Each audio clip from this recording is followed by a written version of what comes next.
महाराष्ट्र राज्यामध्ये विविध गव्हर्नमेंट जे सेक्टर्समध्ये काम करणारे कॉन्ट्रॅक्टर जसे की सार्वजनिक बांधकाम विभाग, जिल्हा परिषद, अर्बन डेव्हलपमेंट, पाणी पुरवठा विभाग, जलसंधारण विभाग अशा विविध कॉन्ट्रॅक्टिंगमध्ये काम करणाऱ्या सर्व कंत्राटदारांची थकीत बिले ही जवळपास हजारो करोडमध्ये बाकी आहेत.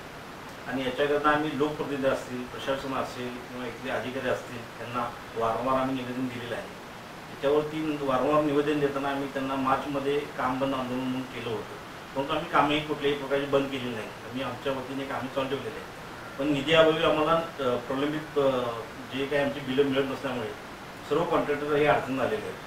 त्याच्यामुळे कॉन्ट्रॅक्टरच्या सोबत आमचे जे सप्लायर असतील, आमचे जे कॉन्ट्रॅक्टरचे जे लेबर असतील त्यांच्यावरती पण भरपूर विपरीत परिणाम होत आहेत. आणि त्याच्यामुळे काय होत आहे की याच्यावरती काम करण्यासाठी भरपूर अडचण येत आहे.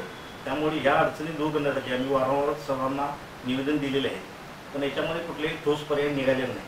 हजारो कोटीची बिले ही थकीत असल्यामुळे सर्व कॉन्ट्रॅक्टर त्रस्त आहेत. याच्यासाठी आम्ही महाराष्ट्र राज्य कंत्राटदार संघ यांच्या वतीने 11 ऑगस्ट रोजी एक कृती समिती नेमून त्याच्यामध्ये मीटिंग घेतलेली होती. आणि याच्यामध्ये आम्ही 19 तारखेला सर्व डिपार्टमेंटच्या वतीने सर्व डिपार्टमेंटमध्ये जे गव्हर्नमेंट कॉन्ट्रॅक्टर काम करतात त्यांच्या वतीने धरणे आंदोलन आम्ही करायचं ठरवलेलं आहे. आणि हे धरणे आंदोलन आमचं जिल्हा परिषदपासून ते कोल्हापूर कलेक्टर ऑफिसपर्यंत असणार आहे.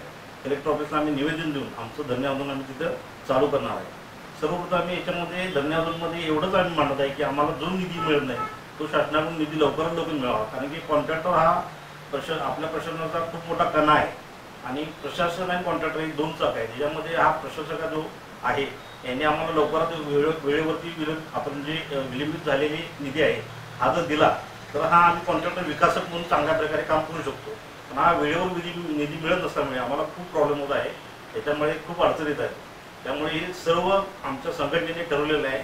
सर्व विभागातील कॉन्ट्रॅक्टर्स सगळ्या निवेदन देऊन झाल्यानंतर आता आम्ही हे ठरवलेलं आहे की आता हे धरणे आंदोलन करायचं भाग पडलेलं आहे आमच्यावरती. आणि हे आता धरणे आंदोलन आम्ही 19 तारखेला सकाळी 10:30 वाजता कोल्हापूर जिल्हा परिषदमधून स्टार्ट करत आहे आणि कोल्हापूर कलेक्टर ऑफिसला जाऊन निवेदन देत आहे. आमचं एवढंच म्हणणं आहे की आम्हाला लवकरात लवकर निधी मिळाला पाहिजे, त्यामुळे आमची जी अडकलेली कामं आहे ती पूर्ण होतील आणि आमचा विकासाचा मार्ग हा वेगळा होईल आणि आम्ही याच्यामधून अडचणीतून दूर होऊ. बाळ, फ्रीजमधून श्रीखंड काढ ना. आम्ही पूर्वी घरीच बनवायचो श्रीखंड, त्याची चवच वेगळी होती. आता काय सगळं रेडीमेड. आजी, हे श्रीखंड खाऊन बघ.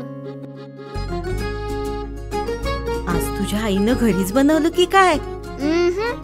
हे आहे गोकुळचं श्रीखंड. अगदी जिभेवर रेंगाळणार. जिभेवरच नाही तर मनावरही रेंगाळणार. गोकुळ श्रीखंड, मनावर रेंगाळणार.